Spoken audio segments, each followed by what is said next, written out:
Yeah, so what's going on, man? Let the world know. Let the world know your name, my bro. Yo, yo, yo, this is your main man, Junky Jump.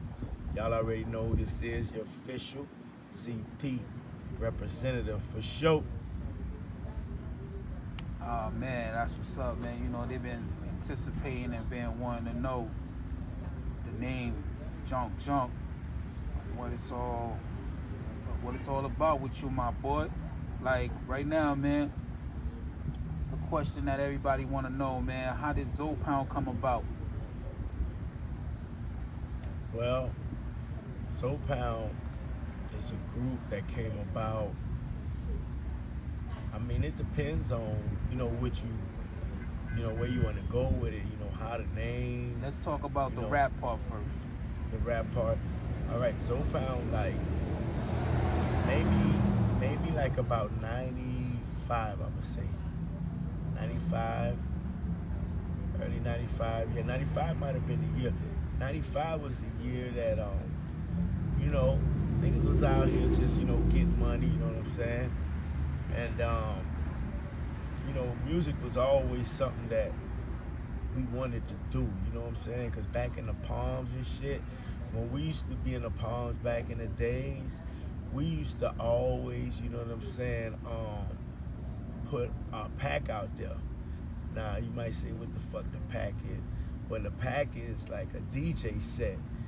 Back in the days you had a lot of familiar, known DJs out here. You had like Party Down, you had SCS Express, you had ghetto style DJs and Vicious Funk. You had a variety of DJs back then. Back then they used to throw the cabs out and everybody would come through the juke. They'll like announce it on the underground station and shit. And everybody used to be tuned into the underground station. So it'll be like in Overtown on a certain street, it's finna go down. They finna throw, the pack out.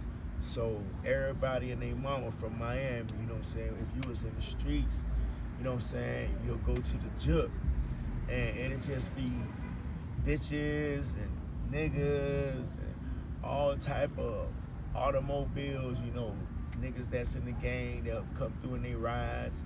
And while the music going on and, they jamming, niggas just hanging out, fucking with bitches, talking to bitches. So we had a DJ set, So when we was in Sable Palm, on our spare time, after we done, hit a little lick or something, we'll throw the pack out, and we DJ and shit, We had a crowd out there where we shoot CeeLo and shit. And we was always inspired, by like gangster rap, cause we was out there thugging and shit. And like it seems like NWA, Ice Cube, Scarface, Coogee Rap, motherfuckers like that. They kind of like was like our inspiration, cause we was living that life, and they was always talking about the streets and gangster shit. So we always had a motivation and a passion for music. So about 95, around that time, in the young adulthood slash late teenage years for some of the guys, you know, Mac and G-Chop was convinced that they ready to rap. So they wanted to form, a group. So they got together with Red Eyes and Blind, which was two other local artists that was eating up the undergrounds and shit. They used to have battles and shit on the underground. Motherfuckers would call in and have battles and freestyle battles. And Red Eye used to be tearing that shit up. Meanwhile, Blind was in the cut. Him and Red Eye was a group. So when they came around, because they used to come through the White House and shit and hang out, and they decided to just join forces, with Mac and G-Child to form the Zoe Pound group. But when you're talking about the Zoe Pound name, the Zoe Pound name is before the group on the street level. You feel me? All right. Shit. Yeah. Man, that's what's up. But so all right. So you guys actually formed a group, inspiration due to other artists, which is gangster rappers that you guys listen to. That's pretty dope, man. You know what I'm saying? And so where is Zopound actually originated from? Well, Zopan is actually a Little Haiti group. Um, Little Haiti was our neighborhood. Little Haiti is what we ate, sleep, shit. We did dirt in our hood. We showed love in our hood. Um, our hood is basically what made us, you know what I'm saying, as a whole. So, you know what I'm saying, Little Haiti, shout out, you know what I'm saying, to, the neighborhood, Little Haiti. That's our heartbeat, you know what I'm saying? We're a Little Haiti group. That's why the title of the album was actually Little Haiti Stories. And everything that you basically hear in that album is actually what, you know, niggas was living. You feel me? All right, all right. Like, all right, now let's say who are the real Zopound members? Well, it depends on what you're talking about, you know. I mean, on what level, you feel me? Because you had Zopound the artist, and I'm gonna just put it like that. You had Zopound the artist, which was Mag, G Child, Red Eye, and Blind, and then you had Zopound, you know, the original street Zopound, as a lot of people may know him in Little Haiti. That was the originators of, you know, what Zopound, the artist or the group, had to offer. So the street homies, basically, you could say, was the executive side. You know All what I'm right, so saying? let's mention the rap group. Okay. Who are the members on the Zopound rap group? Well, on the rap group, it was Mac, G Child, Red Eyes, and Blind. Okay. So now, if anybody, like you said, the executive side, like, is it okay to mention who the street version of them boys is? Well, I actually was, you know, one of the street guys slash executives, you know what I'm saying, of the Zopan. I'm original homie. Y'all look me up, Junky Joan. I was also a feature on one of the songs, which is Games Given. That was with Mac, G Child, and Little Dat from New York. Little Dat from the group Home. Shout out to him. Yeah, he went hard on that track. But, you know, I'm basically the homie, you know what I'm saying, from the streets, you know, from the cradle to the grave. And I was all intertwined. You know, I'm both sides. I'm the music side and the street side. Gangster. So, you know, I'm what you would call, you know, official. You feel me? That's tissue to the bone, man. So let's just say this, man. That's what's up, man. Let's say this. How did you guys get the name, though? You know what I'm saying? How did you guys get the name Zopound? Or, you know, how did you guys get the features on the album, too, you know?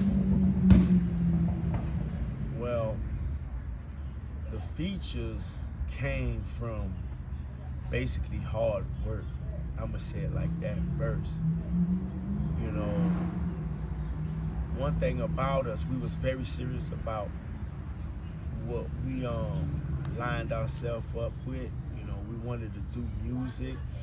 We grew up listening to quality music and good music, motivational music, inspirational music to, you know, our lifestyles at the time. So when we embarked that journey, it was like how it was for us in the street. Like, you know, in the streets, if you want to be successful and make a lot of money, you gotta sell good dope. You feel what I'm saying? So we translated that, you know, with the quality of music that, you know what I'm saying, we had to put out. So best believe all the artists were confident, they knew they had it, and when they start putting, you know, that chemistry start kicking in and start putting that good shit down, you know, different places, you know what I'm saying, that we went, as far as like, especially with the mixing and mastering of a lot of the music, we went to like top-notch studios, because, you know, Miami was kind of like, in our times, Miami was kind of like getting real, out there with the music. You had Trick, Piccolo, Trina, all of those groups were popping. They were going hard in the late 90s, 98, 99. They were real hot, and we were doing our thing around that time. You know what I'm saying? Around that era, around that time frame. So we went to the best studios. Actually, the guy Ray C, the engineer who mixed and mastered most of Trick Daddy shit. The studios we fell in, like, Circle House. You know what I'm saying? That's the Inner Circle brothers. You know what I'm saying? They did the song Bad Boys. The theme song for Cops. Those guys, you know what I'm saying? They got a son, his name BB, and we were real cool with BB. Because BB did a lot of promotions, he did a lot of shit, and he helped a lot of local artists in Miami, you know what I'm saying, as far as getting quality music. He always extend, you know what I'm saying, studios and stuff if we wanted quality music and sound. He always invited us and was like, he'll give us a good prices and stuff. BB them was cool. So, most of them studios is where we found some of those features, like especially the Cash Money joint with BG and Turk. We were in there mixing and mastering one of the songs to the album, and we bump heads with them in that studio. Rake One, we were actually in Atlanta. We did a lot of music in Atlanta because we kind of got a lot of tracks from guys in Atlanta, producers in Atlanta. Ralph, which was one of the producers on the album, he was from Atlanta. And shit, we was getting that ghetto cheese back then too in Atlanta, so it was no question for us to actually try to find those connects in Atlanta, because you gotta understand at the time Atlanta was the mecca too, and you had Jermaine Dupri, the Dungeon Family, and all them. They were wide open back in those days, so Atlanta was wide open with good music. The Brat had them pop. You had Pastor Troy at that time that was doing his thing. So at that time, we was like in the right place at the right time. So we was able to bump head with our homeboy, even Brother Marquise. That's how we got him to feature. Brother Marquise, God bless his soul. He was staying in Atlanta at that time when we bumped heads with him and did The Night Miami Died, one of the songs on that album. And we also met Rake One, the chef from the Wu-Tang Clan. We met him in Atlanta and did that thing in Atlanta. You feel me? So it was a lot of work. You know what I'm saying? It was a lot of work towards, us landing those features and doing that music, and we was spending our bread too, you feel me? To get quality music, we had to move around and spend that money, you know what I'm saying? So we could, have that good product, you know what I'm saying, to present Pure to the uncut. world. Yeah. Man, that's dope, man. But so don't forget to let me know, so how did y'all form the name Zopound within that going on? Is it something that you guys like, that name, the name, like? Well, the actual name Zopound, it came from, part of the name came from the rap group at the time. Snoop Dogg had his homeboys, the Dog Pound. They were out, and we listened to a lot of West Coast music, Death Row in particular, because you gotta understand, Dre came from NWA, and we were raised off NWA, and we followed like Dre to Death Row. So when he popped with Snoop,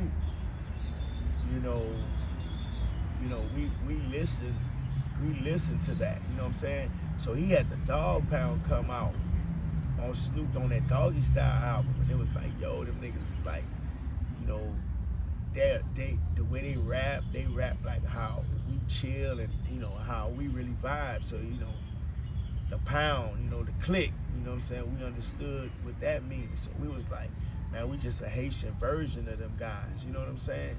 So before they became a rap group, you know, we was in the streets now. You gotta remember, you know, we was in the streets.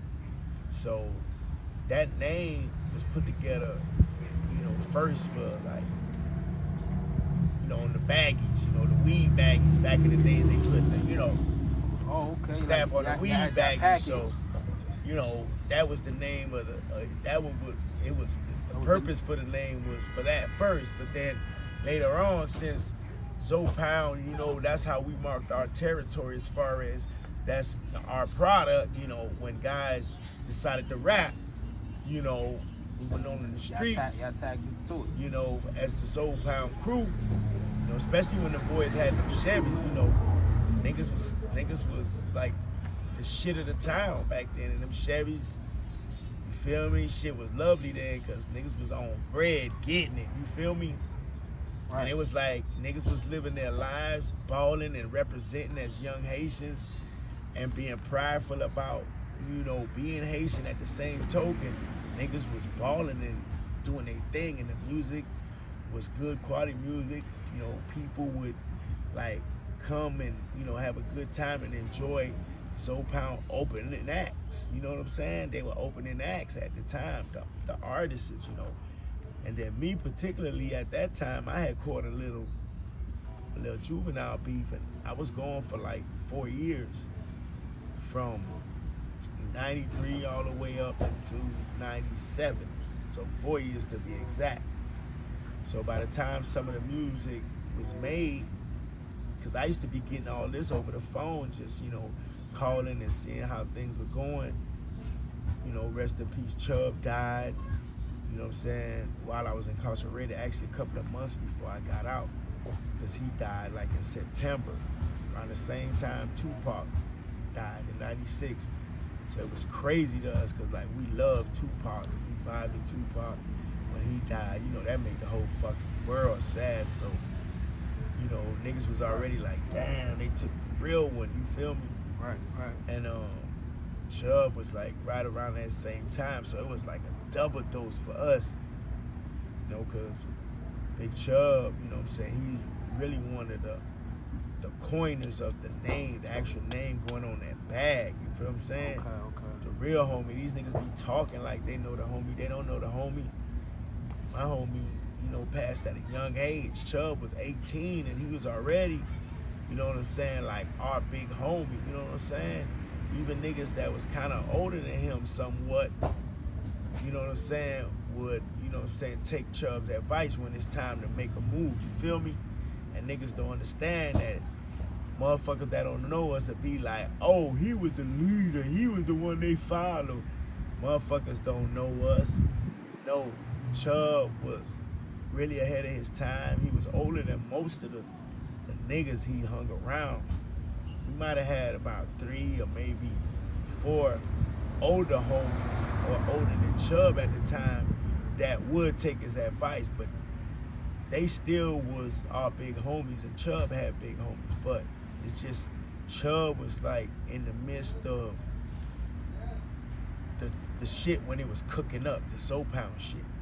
Cause you gotta understand, we got big homies, and we was actually DGs to an era before us. So we was in that era, but then when our era, you know what I'm saying, was like in their prime as young adults, we was the ones out there making that name, you know what I'm saying? That's why it went from Saber Palm Boys to Zound Boys, you know what I'm saying? Because we was actually a clique from Saber Palm, but then a couple of the homies went to jail, and a couple of our big homies failed too, went to jail, caught life, got deported.